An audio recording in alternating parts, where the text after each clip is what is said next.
Yeah, yeah. Okay, cool. Very good morning, America. Good evening, India. Today I am in the 22nd episode of Sense with Sam. Today we are going to talk about social justice, which is part of the Nyaya Patra, the blueprint for future democracy of India. So we are trying to do this as part of the series of talks what we did with Sense with Sam on the Sense with Sam episodes. The idea of democracy. We think that the Nyaya Patra is the idea of future democracy. So today we have author Frank Huzur who is with us, who have written multiple books, and journalist Vijayalakshmi Nada. And we have two interesting other personalities. Dr. Somo Ilangovan, who is the founder of Periyar International, a champion of social justice, one of the Tamil thought leader, and Good. also Ram Kumar, one of the Dalit leader, who used to be the president of Ambedkar International Center, who's the only organization have found a big statue for Ambedkar in America. So we have Great. got all these elite people with us today who are going to talk, who are going to rip apart more than bouquets. We want the brickbats of what Congress can do better on social justice in case if we come to power after June 4th. We will try to talk about do a small reading session also if possible on some of the assurances of the Nyaya Patra on social justice. But I'll let Sam Pitroda do a quick maybe introduction and then we'll take it from there. Go ahead, Sam. Good morning, Sam. Thanks, Sean, and welcome everyone. I'm delighted that you are keeping the tradition on, and I'm delighted that many people, prominent people with excellent background, are participating in today's conversation. And I hope you'll continue these conversations even after elections, because these kinds of conversations are very important, especially for young to learn and for domain experts to share their knowledge. And only by sharing knowledge we can multiply knowledge. So thank you, Sean, for the initiative. Uh, to me, Congress Party manifesto is a superb document. I was talking to Rahul Gandhi last night, and we talked a little bit about manifesto, and he said, Sam, it really came out well, especially when you have a large number of people involved in the process. You're trying to compromise many things, and at times the end product goes through too many changes, and it's difficult to keep the real message at the core. So we both felt that this document is indeed a very special document. I've been involved in Congress Manifesto since mid-80s, and I can tell you I'm very proud of this document because it goes into specific details. It sort of focuses on all the challenges India is facing today, right from bringing democracy back on track to rebuilding institutions, independence, autonomy, uh, focusing on media to make it more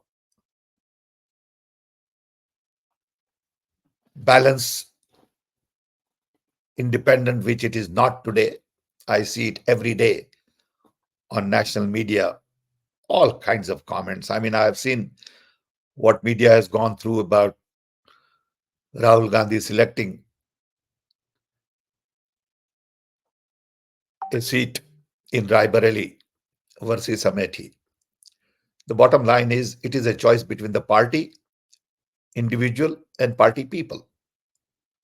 I don't know why people from outside have so many opinions about what Rahul Gandhi should do and should have done, and why national media keeps talking with their own angle. But that's the kind of environment we have created in last 10 years. So the key element in the manifesto is all about social justice. I can tell you from my brief journey in India as a OBC person, right after independence, there was a different mood. The mood was upbeat, and I found very little discrimination at that time. But I know things have changed. But the opportunities given to someone like me was phenomenal. I always tell people that I got my master's in physics for less than $10 total fee because the education was almost free in my generation. All the rich guys from IITs and IIMs today who are making millions and controlling all kinds of assets got their education in India basically free. And when the same people criticize about what Congress did, what Nehru did, I get amazed and puzzled. So social justice is an important issue. It is the most important issue, not only in India, but globally. Here you talk to some of the immigrants or African Americans, and you will understand what social justice is all about from their perspective. I mean, I know that in US in Chicago, Illinois, there are hundreds of people who can't come up with $500 bond, and they are languishing in local prisons. That is also social justice. You go to our prisons and you will find all the poor people, lower caste people hanging around because they don't have money to fight courts. So social justice comes in many different forms and colors and uh, places. So I'm glad that this manifesto talks a great deal about social justice, about bhagidari, about proper representation of OBC, Dalits, minorities. And it is not about snatching from somebody to give somebody else. I'm told that Prime Minister gave a lecture in Gujarat where he talked about taking your bhais and cows. So I think this kind of misrepresentation, noise, lies are confusing the issue of social justice. Social justice is a very serious matter.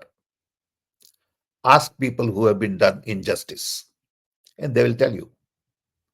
And there are many. I'm glad today we have experts to talk about it. I want to learn and listen, and want to compliment you all for keeping the tradition alive. Thank you.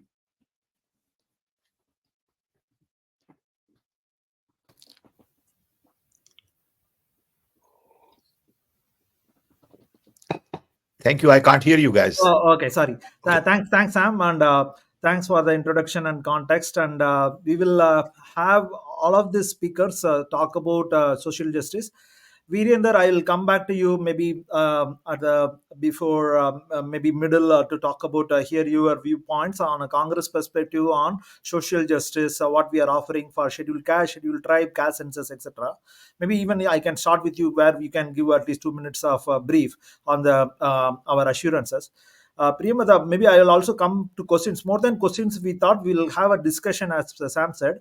So it's going to be more of a discussion. You can also chime in questions because we have got Dalit leaders, social justice leaders here, and also journalists and authors. So you can also pop in questions, Priyamada. But I'll just maybe get the ball rolling. Is that okay? Yeah, yeah, of course. Yeah. Thank you. Thank you. I'll start with Virender Vashishta. Virender Vashishta, I'm unmuting you. All of you can unmute yourself if you want. Okay, maybe just be mindful that in case if you are having any other thing, just um, silence your window. Frank, I'm muting you because there is some noise. So when you speak, you can unmute yourself, or I can help you unmute. So I'll start with Virender Vashisht. Virender Vashisht, why don't you quickly start, and then let's hear from you what Congress is offering on social justice as through assurances. Let's start with you. Go ahead. शान Sam सबको मेरा नमस्कार। Congress party का social justice से जो संबंध है वो आज़ादी से पहले से भी है, आज़ादी के बाद भी है। आप सबको समझना पड़ेगा कि आखिर ऐसा हुआ क्यों। इस देश का जो ताना बाना था वो इस प्रकार से था कि कुछ लोगों को ही एक मूलभूत अधिकारों के साथ जीने का अधिकार था। सबको जीने का अधिकार नाम की चीज थी नहीं। अगर इसको कोई सुनना ना चाहे तो वो किसी भी दिल्ली से आज भी 100 किलोमीटर दूर जाकर समझ सकता है कि एक गरीब, दलित, पिछड़े, वंचित को किस प्रकार का भेदभाव होता है। आज कांग्रेस पार्टी आजादी की लड़ाई में भी भेदभाव खत्म करने के लिए गांधी जी ने आंदोलन किया, और आज भी भाजपा को दिक्कत किससे हुई है मैनिफेस्टो में, क्यों कांग्रेस जातिगत जनगणना करना चाहती है। हमने वादा कर दिया कि हिस्सेदारी देंगे, सबको उसकी भागीदारी के हिसाब से हिस्सेदारी। केवल कुछ चुनिंदा लोगों के लिए भारत नहीं है, इसमें सबको सम्मान से जीने का जो संविधान ने हक दिया है, अधिकारों के साथ लड़ने की ताकत और अपने सम्मान के लिए कर गुजरने की ताकत। जो पिछले 10 साल जिसको कि हमने अब अन्याय काल कह दिया है, ये सब कांग्रेस की एश्योरेंस रहेगी कि किसी भी, आपने देखा होगा कि पिछले 10 साल में फिर वही होने लगा। दलित, आदिवासी के ऊपर पेशाब करने लगे हैं लोग, उनके साथ केवल वो एक जाति से संबंध रखते हैं, इसलिए अमानवीय व्यवहार उनके साथ किया जाता है। इस अमानवीय व्यवहार के खिलाफ अगर लड़ना बगावत है तो कांग्रेस ने हमेशा ये बगावत की है। गांधी जी के नेतृत्व में हम श्रमदान स्टार्ट किया, गांधी जी के नेतृत्व में हमने, आजकल वो मैं शब्द जब वो कहा जाता था वो भी अब हट गया है तो मैं नहीं बोलूंगा, दलित मलिन बस्तियों में जाके कांग्रेस वर्कर को काम करना होता था। कांग्रेस राजनैतिक विचारधारा के साथ साथ एक सामाजिक उत्थान की भी विचारधारा है। आप सबको समझना पड़ेगा कि आज मनुवादी ताकतों को प्रॉब्लम कहां हो रही है, कांग्रेस का मैनिफेस्टो उनको तंग क्यों कर रहा है। कांग्रेस का मैनिफेस्टो इसलिए तंग कर रहा है कि 10 साल में जो नौकरियां खत्म करके दलित वर्ग को, ओबीसी वर्ग को अगर जीने का अधिकार, समाज में आगे उठने का अधिकार मिला तो केवल कांग्रेस की नीतियों के कारण मिला। Thank you, Virender. And मैं शान भाई मेरे yeah, साथ go ahead. मेरे मित्र थे। मैं ये एक पुराना आपको बताता हूँ, जेएनयू से पहले आज वो कांग्रेस पार्टी में सेक्रेटरी भी हैं। अगर वो आरक्षण, ओबीसी आरक्षण, हमने शैक्षणिक आरक्षण नहीं दिया जाता तो उनका एडमिशन नहीं हो पाता। आज वे, आप लोगों को शिक्षा का अधिकार नहीं मिलेगा जो अंबेडकर जी ने कहा। Sure. Thanks a lot. I think that's a great introduction. I'm looking forward to hear the. संगठित Sorry, Virender. शिक्षित बना, I think we are hearing some trouble. Your voice is losing out, Virender. इसीलिए हर क्षेत्र में हिस्सेदारी। Virender, we are losing your voice. Okay. Can you hear me? No, I think your voice is breaking. Maybe I'll come back to you again. Is that okay? if you are okay. I'll go to one round of a conversation and come back to you. Is that okay? That is a very important point what you mentioned. It's on this assurances and stuff, and how Congress is doing. It's phenomenal to hear what is Congress looking forward. Thanks a lot, Virender. Is that okay, Virender? या आप मेरे को सुन पा रहे हैं? Can you hear me? Yeah, we can hear you. You want to quickly sum up, and I'll go to one round. OBC Yeah. हाँ या शान, हम इस पैनल में ही हमारे पास सैम अपने आप में एक उदाहरण है कि ओबीसी वर्ग के व्यक्ति को अगर कांग्रेस पार्टी की नीतियों से रास्ते नहीं मिले होते तो आज क्या उनको मौका मिल पाता?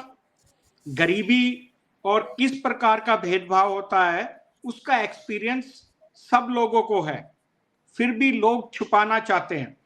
मैं केवल इसमें कांग्रेस पार्टी के हमारे जननायक राहुल गांधी जी, खड़गे जी और समस्त कांग्रेस पार्टी का धन्यवाद करना चाहता हूं। जातिगत जनना से ही गरीबों को हक मिलेगा। जो आदमी जातिगत जनना के खिलाफ है, ये मान के चलो वो मनुवादी है। वो नहीं चाहता कि एक गांव का, शहर का गरीब, एसआई या जिनको वंचित रखा गया है उनको अधिकार मिले।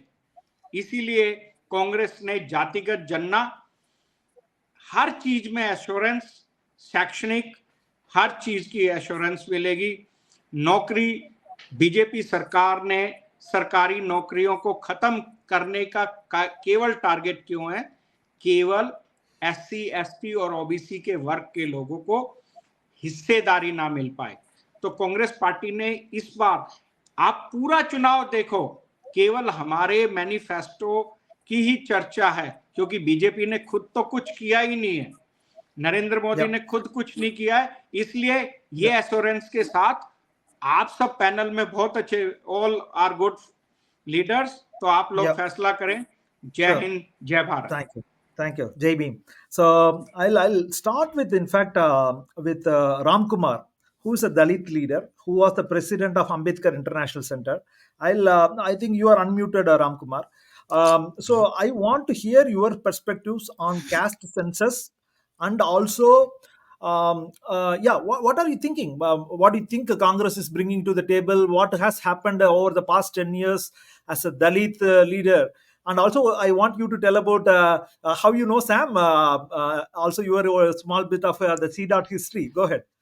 Yeah, good morning and Jai Bhim. And thank you, Shan, giving me the opportunity talking with so many eminent speakers and experts here. Briefly about me, I am the founding member. Sam's smile is increasing when he heard the word as CDOT.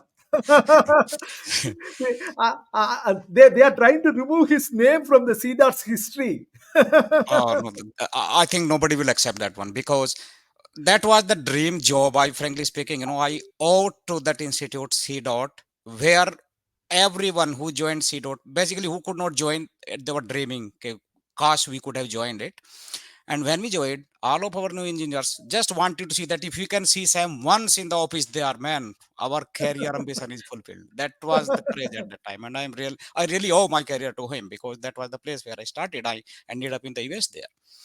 And some more brief introduction. So I'm the founding member of Ambedkar International Center and had been the president there, part of the anti-caste discrimination movement last year there. So I led my organization in that case.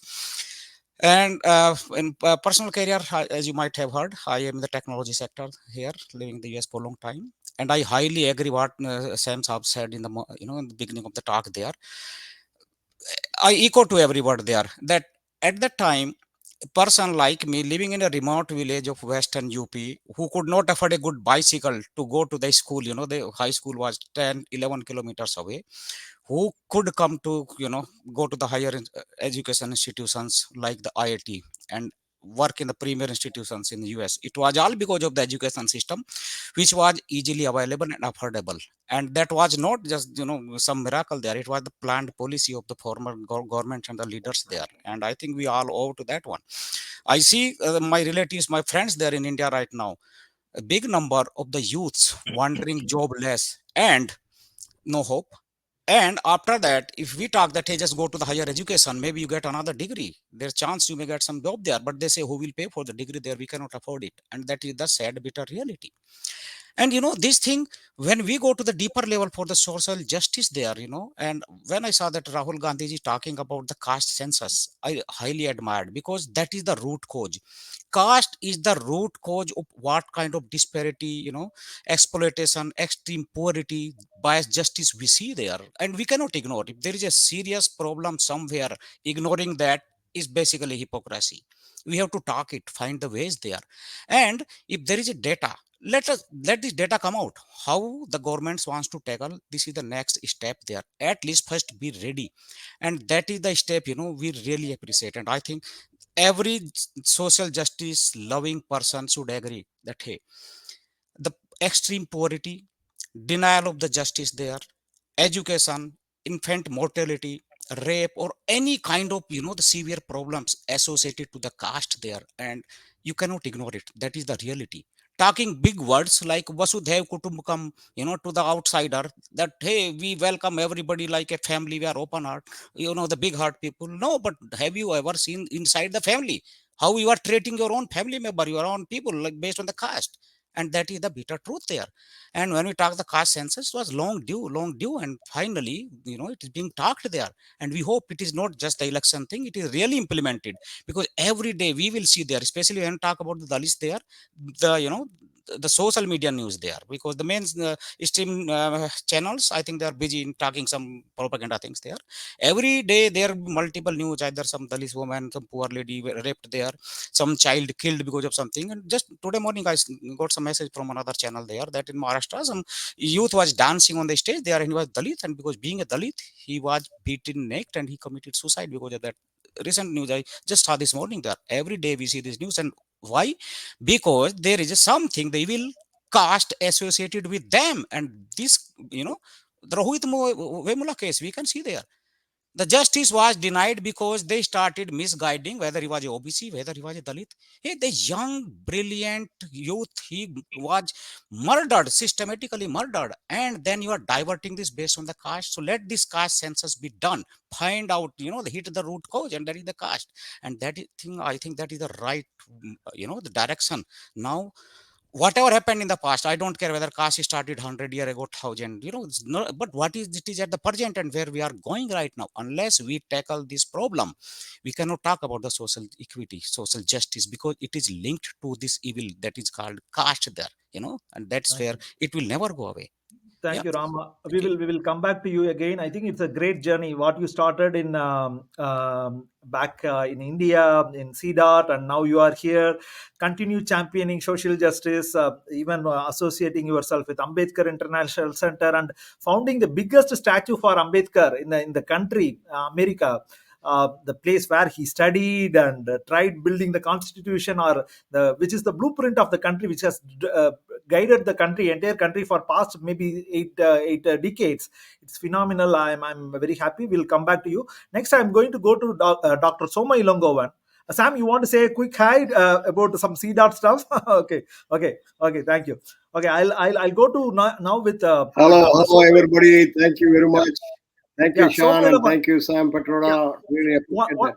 Can you hear me? one quick, yeah, we can hear you. One quick introduction. Dr. Suma Alangovan is a founder of Periyar International. I want him to speak the Periyar context of social justice, how Tamil Nadu can be the playbook for the whole country, which already Congress is clearly showing it in its manifesto that they are going to follow the model. Why don't you talk about that context, Soma Alangovan, quickly, and then let's explore. Yeah, go ahead.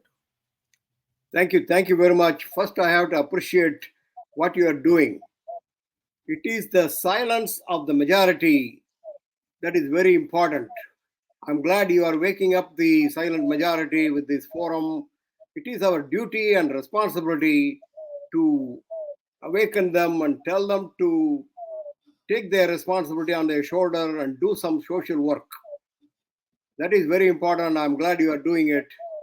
I come from Tamil Nadu and I have met great leader Kamarajar, and I have interacted with Periyar when I was even a young boy. I really appreciate, and I have seen the social justice movement right in front of my eyes for the last 75 years. The Tamil culture, ancient Tamil culture says, Pirapokkum ella uirkum. That means all lives are equal. That was the great Tamil ancient culture. Lady poets advised the kings on how to be moral and do good for the society.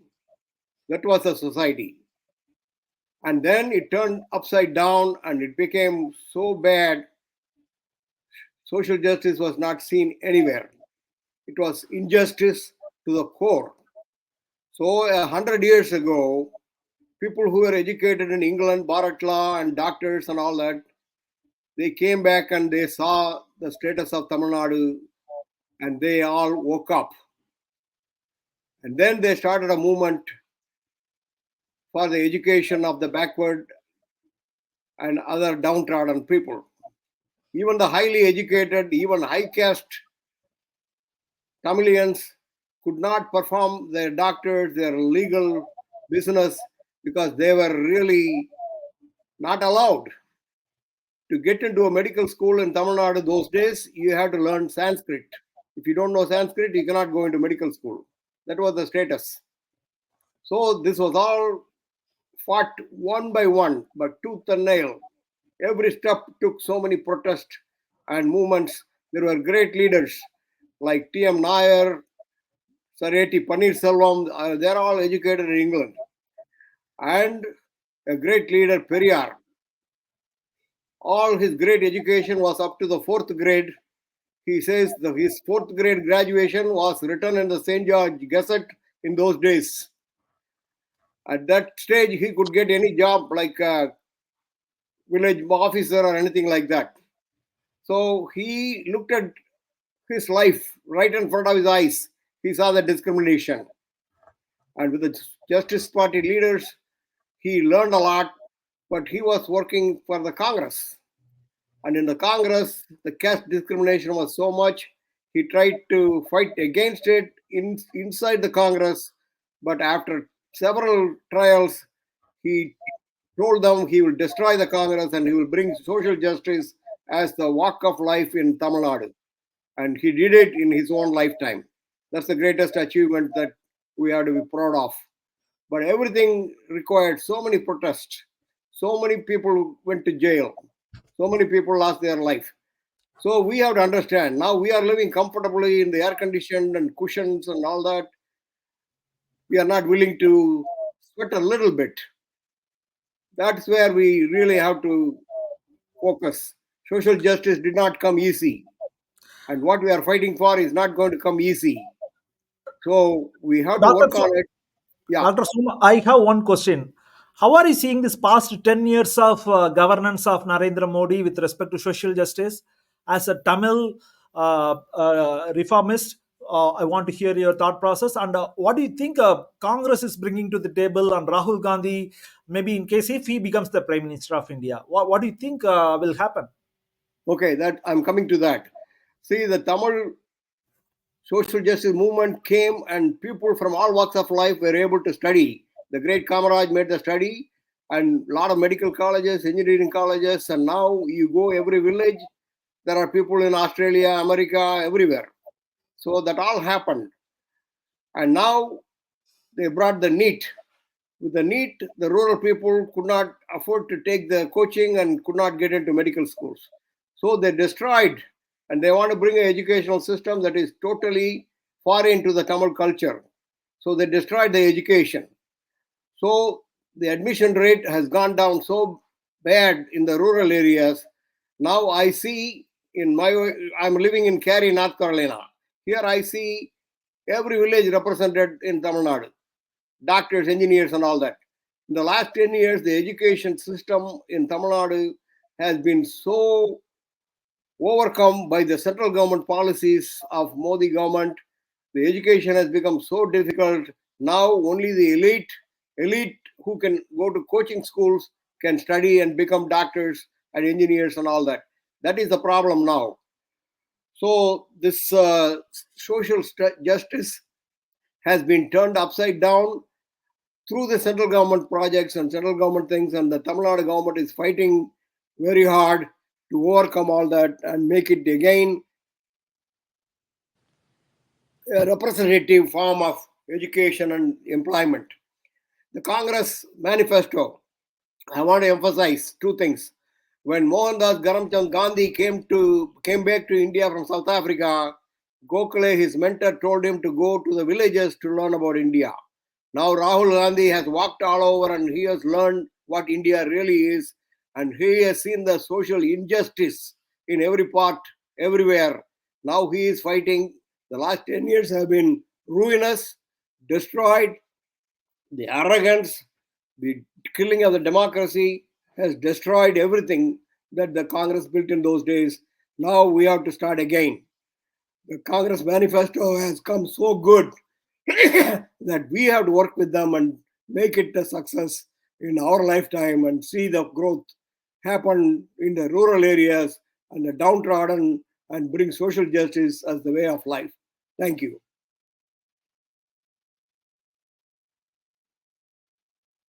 Thank you very much. I think I am very glad to hear the Tamil reformist and by profession, Dr. Soma Ilangovan is a doctor, medical doctor, and in fact, he credits the entire all his education stuff again for the social justice movements of Tamil Nadu and India. And also, I think I am very glad to hear the connection of Periyar with Congress. I think I always take a pride as a Tamil that Congress was the bastion for creating some of these greatest reformers of the country, Periyar or Kamarajar, many great leaders and minds. So I will next go to Vijay Lakshmi Nada quickly. She's a journalist based out of US. She in fact supports Aam Aadmi Party, one of our India alliance. But I want to hear her perspective about what is this overall manifesto. Both bouquets as well as brickbats are welcome. Vijay Lakshmi, over to you. Go ahead. Yeah, Sean, thank you for inviting me. One of the first things I would like to first say before I get on to the Nyaya Pratra and in the equity section of the Nyaya Pratra, one of the things I would like to say is this whole concept of social justice and reservation has been completely misunderstood. And over the years, somehow we have not educated the general population of why it's important. This whole thing that Modi has brought in the conversation about the 80-20, where he has, 80% Hindus and the 20% Muslims, the dialogue actually should be the 80-20 division within the majority community. Why social justice is important? Because 80% of the majority religion, the Hindus, fall in the OBC, SC, ST candidates and the economically backward classes. So, social justice is a subject which cannot be avoided. Unfortunately, this 80% which is suffering and which really requires a social justice is not represented in the media, in the educational institutions, everywhere. So the majority, the Brahminical classes which are dominating all the top positions in the country today, managed to create this thing that it's the reservation which has brought down the country. It is actually the reservation which has helped stabilize the economy of the country. So this part, I think, very few people know about this, and needs to be emphasized again and again. Can you all hear me? The whole screen has gone. No. We can hear you. Okay. Keep going. Okay. So I think that 80-20% population, that 80-20 division is what we need to focus on. Coming back to reservation, I think reservation needs to be relooked, because reservation helped in the beginning, in the 50s and the 60s, definitely has helped. But over the years, the pie from which the share has to be given, like reservation focuses on reservation in jobs, in government jobs and government institutions, but government jobs and government institutions themselves are dying. So it's like, I would like to give this example of two people sitting.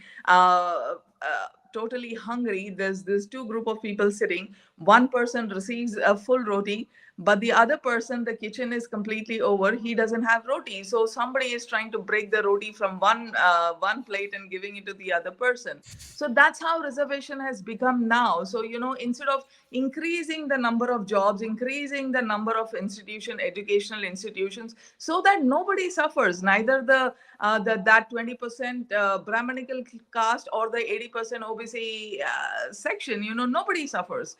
So this is one thing I would like to give credit to Aam Aadmi Party for, is Congress gave the initial boost, but Aam Aadmi Party, by bringing in world-class institutions in Delhi for everybody, like they brought in institutions world-class. See what happens with previous governments, and I think this is where the Congress started the trend and other parties just followed, is we create separate projects for the poor and separate projects for the rich. When we create separate projects for the poor, the quality is low. That is why the benches were like, if we pick the students up from the ground and make them sit on a wooden bench, that is considered progress, when the benches could be rickety and the teachers would be unavailable, the educational, the media would be very poor quality. But that still helped millions like Mr. Sam Pitroda and Ms. Dr. Ilungavan to come up in life. It has also helped me come up in life. But what Aam Aadmi Party has done is, bring in world-class institutions where the poor and the rich, like it's built for the poor, but the rich also feels the equal amount of pride to be sitting in that institutions. That, I believe, will give that extra boost to the reservation. I think in some period, if we start thinking in that thing, and that's where the Nyaya Patra, I like it, because it is taking a bit of that success and implementing at an all India level. If that happens, the reservation policy will not be made out to be as much as a villain as it is done today, especially by fans of Narendra Modi. Yes, Sean.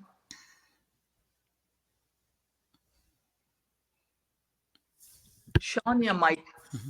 Sorry, Vijay Lakshmi, I want to quickly hear about your background, about your father and some of his work, what he did in Mumbai.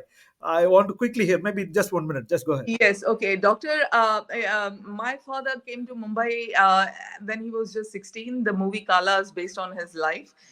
He landed up in Dharavi where, by mistake, instead of going to Burma, he landed in Mumbai. That was a scenario there. That's a long story, which I've explained in many interviews. But like Doctor, he was highly inspired by Kamarajar, and he, in fact, started a school in the heart of Dharavi called Kamaraj Memorial High School.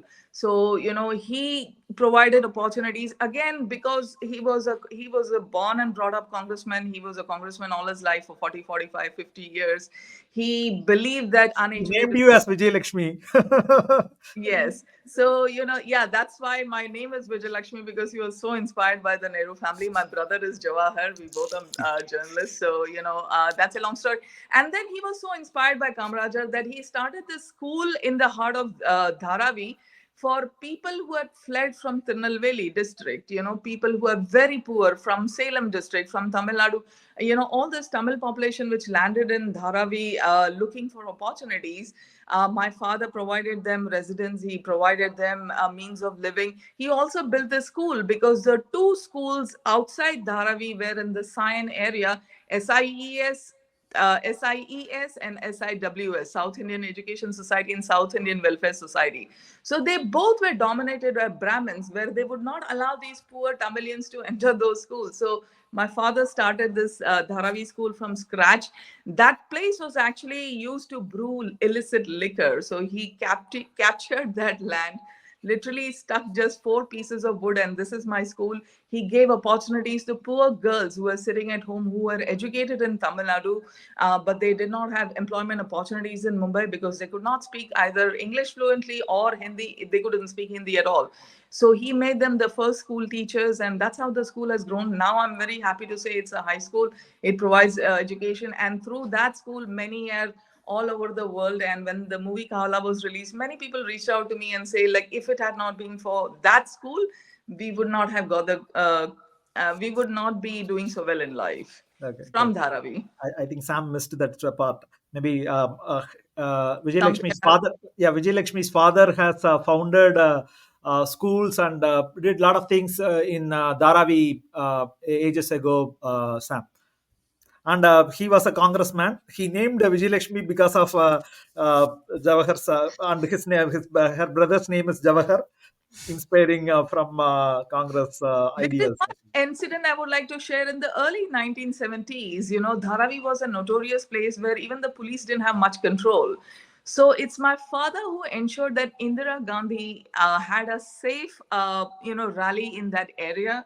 And I think Rahul Gandhi and Priyanka Gandhi were children, and she had brought the children them there. And my father had ensured that they have a very safe rally there.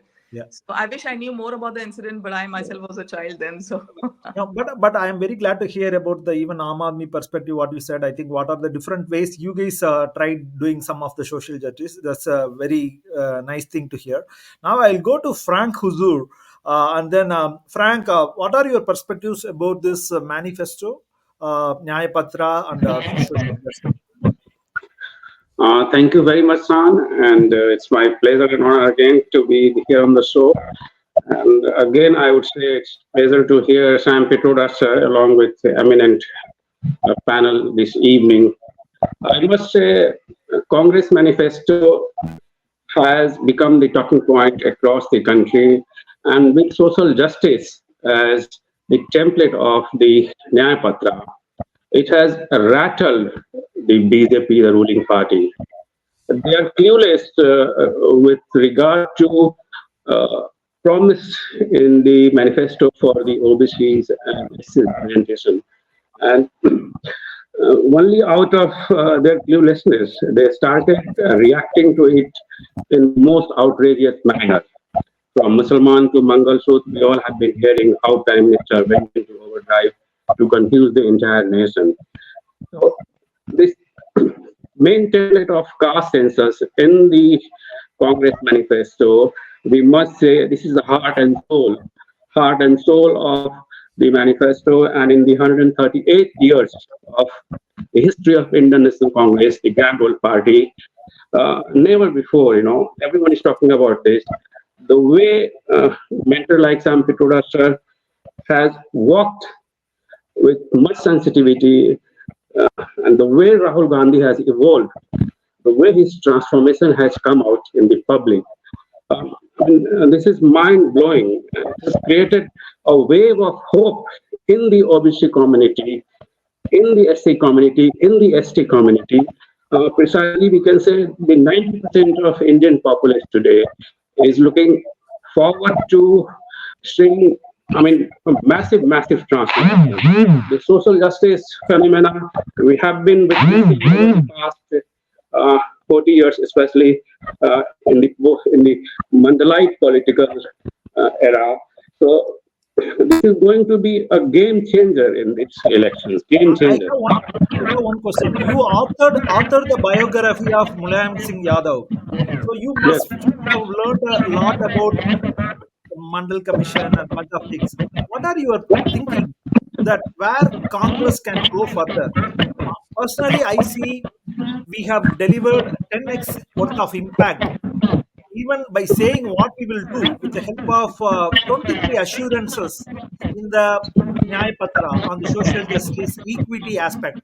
Even I think there are brains like Sam Pitroda involved in this about naming this as a equity, and we kind of can see their thinking where it can go. Personally, I think there is 10x of things what Congress is going to do, even in case if we are going to come back to power on June 4th. And what are you thinking? Having did biography of some great people like Mulayam Singh Yadav. So and also being traveling in the bastions of Uttar Pradesh and stuff. Want to hear your perspective. What is the thinking on the ground, Frank? Okay, I'll unmute you. Give me a minute. Yeah, go ahead. Very, very good question, Sam. Look, brother, Uttar Pradesh and Bihar, especially these two provinces, if we include Jharkhand also, here is the Hindi heartland, and here is the laboratory of social justice. I mean, in these particular two provinces, we know if we look back past 3 4 decades, the socialist outfit, the socialist parties, Samajwadi centered ideological parties, actually grew in response to Congress party a little bit of evasive stand on, you can say, reservation or caste-based representation, and Mulayam Singh emergence or Lalu Prasad Yadav emergence, the socialist leaders emergence, is actually attributed to little bit of laxity in those 70s and 80s. However, now the situation has changed considerably on the ground as I see it. Uh, the era of Mulayam Singh is over. Lalu Prasad Yadav is also is almost not very active. His shadow of his former self. The new generation is in place, and the new generation of the socialist leadership has somewhere compromised on their hardcore of social justice, equity, or diversity, which is why BJP has gained ground. Uttar Pradesh became, I mean, a citadel of communal forces, only because of, there was ideological erosion in Samajwadi Party here, as I saw, Sure. and it has resulted But in that. what are your thoughts about Samaj Party now in alliance with India and Congress? So, what are your thoughts? Like, how are you seeing the UP Hindi heartland is reacting to this overall Akhilesh Yadav, Rahul Gandhi, Congress manifesto, Nyaya Patra, etc.? Yeah, the alliance has actually won hearts and mind of the OBC, SC, and Mandar Muslim electorates. It is gaining momentum. In the third phase, it will do better, of course. First and second round quite encouraging. The alliance is well received here, and the candidate selection, I would say, also quite good. The social diversity has been taken into good consideration. So good vibe is there. What I would like to emphasize over here, like this first part of equity, hissedari guy to uh, the OBC segment, SC segment, to bring the 50% reservation cap. We can follow model like Tamil Nadu, 70% could go. But the main point I would like to make, from social justice to social transformation, what Kanshi Ram would say and what Ambedkar Sahab would also say in certain way. So I would like Sam Pitroda sir to counsel Rahul Gandhi, like how to make social transformation as our ultimate objective, ultimate goal in the course of next decade or so. Because social transformation is the ultimate aim, ultimate objective, and the desire of the oppressed and depressed section of society over here. Social democracy, understand, we will have our share of representation in the status quo, but social transformation, the bottom up revolution is the need of the hour in this country. If we really want to establish an egalitarian society, if we really want to fight the cultural fascism, if we really want to get rid of the social capital of the minority population, that is the so-called upper caste, Brahminical oriented UC category.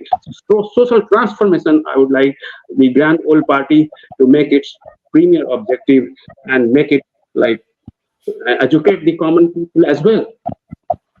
So that would be the real tribute to our social justice icons, our social justice revolutionary ancestors. Thank you, Frank. And I agree to you. In fact, Rahul has clearly told caste census and all these things are not just some political bandwagon for election. He said it is this is his lifetime mission.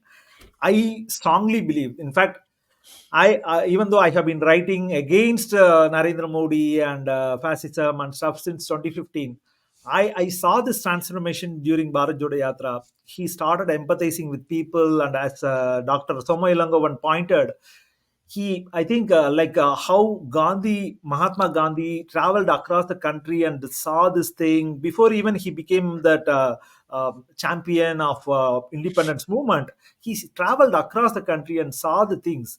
Likewise, I think this is the Rahul Gandhi 2.0 post Yatra and Bharat Jodo Yatra and Bharat Jodo Nyaya Yatra is phenomenal. I personally think whatever he speaks with respect to this caste census and bunch of things. See, in fact, to appease some good amount of electorate, he doesn't need to go into the deeps of it, but he's saying there is a huge amount of electorate who are not given very serious participation. That he doesn't even say that by word. He is living by it by producing one 48-page document which reflects it very clearly.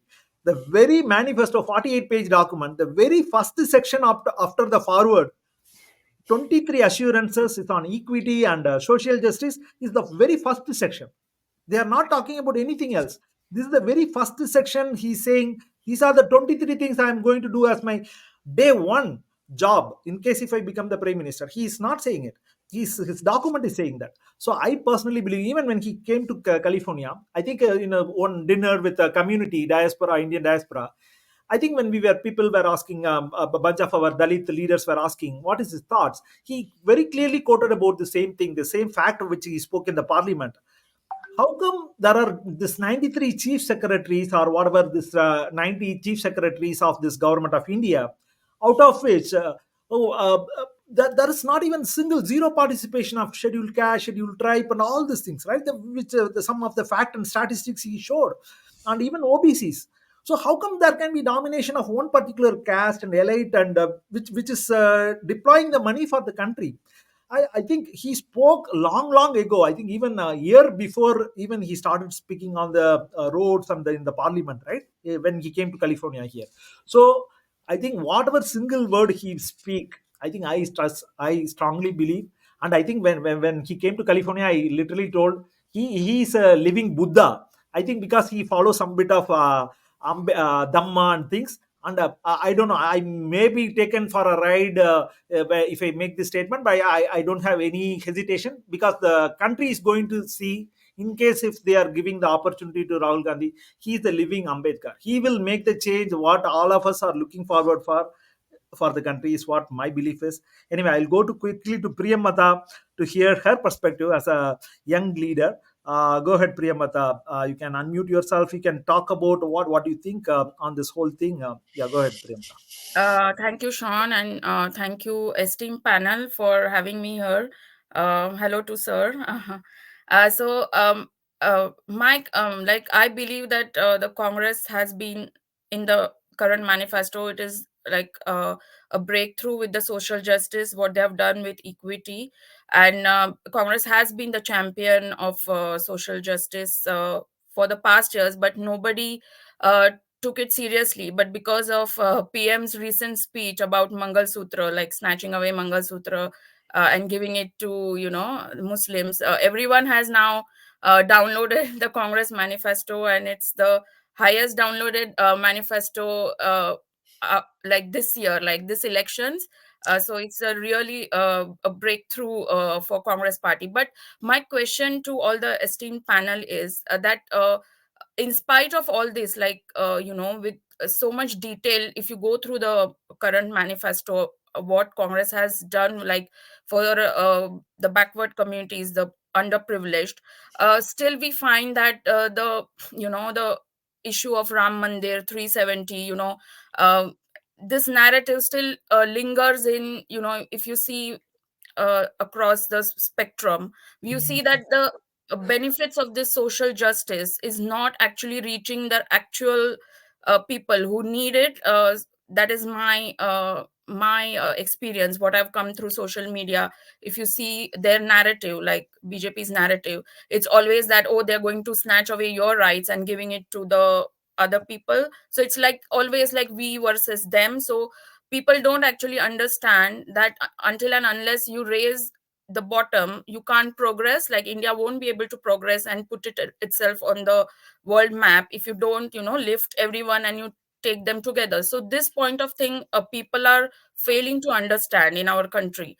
So I don't know how to bridge this gap. and also like how you, all these benefits, they are not being transferred to the actual, like you see, if many of my friends, they don't know about it. If I speak to my house help, she didn't know about it, like all this is there in Congress manifesto. So I don't know like what is lacking so that this is spread across, because this is a big challenge. If we don't overcome this in this election, then as Rahulji said that they are planning to even maybe change the constitution. So uh, I just need everyone your thoughts, like how, why Sure, is it, what is lacking with us as sure. in the party. Yeah, Okay, thank you. okay, Sean, if you Yeah, don't mind, I yeah. would like Go ahead. Go ahead. that. Yeah. I would like to take that. Priyamvada, one of the first thing is like, Narendra Modi keeps focusing on the 80-20 division, the Hindu Yeah. Muslim thing, and to cover up the 80-20 division within the majority community. The 80% is dominated by the OBCs, 20% are the ones Brahmin, the top class, upper caste Brahmins and all.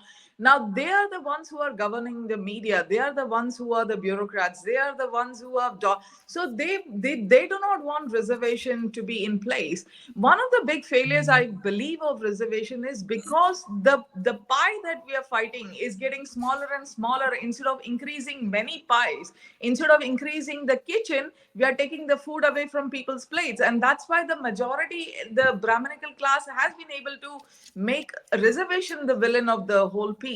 And as long as the top class keeps dominating the media narrative, we will not be heard. In Delhi, this whole thing's the equity, 90% of what is stated in the Congress manifesto is already in action in Delhi. Only Delhiites are experiencing it, and that's why they keep bringing Aam Aadmi Party over and over again. That is why your domestic help has not seen it, because till she sees it in action, people have not seen it in action for 50 years, 70 years, 80 years since independence. Till they actually see it in action, they won't believe it. Arvind Kejriwal believes that, you know what, if we give everybody everything, we increase the number of schools, instead of increasing reservation within one generation, this problem of reservation will be solved. Because the more the people are educated, they will find jobs on their own. They will not keep relying on government jobs. The quality of education right now in government schools is so poor that they have no option but to seek government jobs. They will not clear interviews in private jobs. So you give them a quality education which is equal to everybody, and then they will find, they will at we will reach a point where we won't need reservation, but we have to reach there. We have to cut through the narrative. We have to keep doing our best. Yes, Sam, I think you wanted to enter in. Yeah. Yeah. Yeah. Sure. Yeah. Sam, I think maybe we can summarize. I think I have one last question from LinkedIn. Very interesting question from Venkata Ramana Jagannatha Iyer. What a joke. Thanks. Got disgusted with the idea of Congress with just the caste focus. No uniting force here. The name says it, but still, yeah, I don't know. I can respond to it. But Sam, we have discussed a lot. I think an interesting set of discussions. I think we are at the end of the show. You want to summarize or pass some comments, opinion about the discussion? Go ahead, Sam. Sam, you I want to? would Yeah, go ahead. just say that we need to change the mindset. It's a big job. It is the job of every individual. How could I not respect some other person? They are as good as I am. They are my, colleagues, neighbors, family members, friends, and don't even bother about what caste they are from or what religion they follow. I think it's a mindset. It's all about respecting other human being without really looking at their background. It's not a big deal, but it is a very big deal because people are so biased and they all want to protect their own territory, whether through religion or through caste or through money, power. Okay. Ultimately, they want to preserve their position because they want to access more power and more profits. So if you don't have this idea of sharing, caring, loving, respect, dignity